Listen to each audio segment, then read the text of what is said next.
The reason most people are unhappy is because they don't have a context for life. See, the purpose of life is not to be happy. The purpose of life, if we have a different context for it, starts to take a different shape.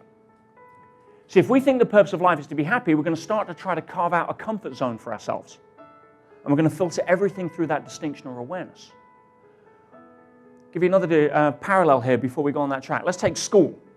See, if you didn't have an understanding of what school was about, if you didn't have a context for it, you'd be pretty pissed off about it. Why am I being told to sit down for an hour or so each time? Why am I being told to walk down that corridor after this particular point in the day? Why have I got to go and have this exam? Why are we having these surprise tests? If you didn't have a context for understanding school, can you see how you would resist that?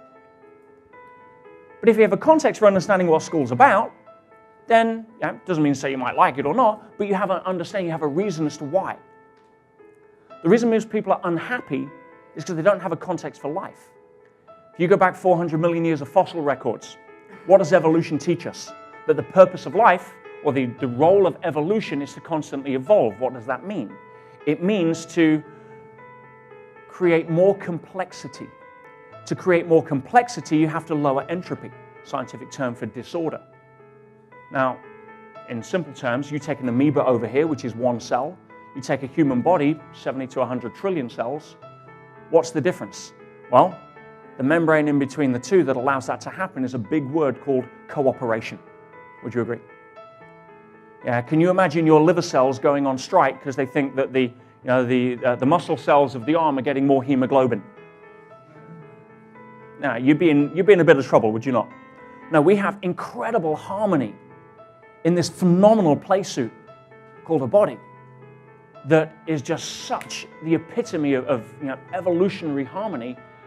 Ultimately, if you extrapolate that out, you reach one word, guys: love. Is not the ultimate expression of cooperation love? Well, what does that say about evolution? Why are we here? We're here to learn how to grow up. That's the purpose of Earth School. Now, growing our consciousness, growing our evolution, our emotional maturity, not our bank account. Doesn't mean to say you can't grow your bank account, but that's not why we're here. The purpose of life is to be able to grow up so that we can evolve our consciousness ultimately towards a high level of expression of love. That's pretty much the big picture, which is why everything in the universe that you engage in that comes from that place seems to work, and every time it doesn't, it doesn't. Go back test it.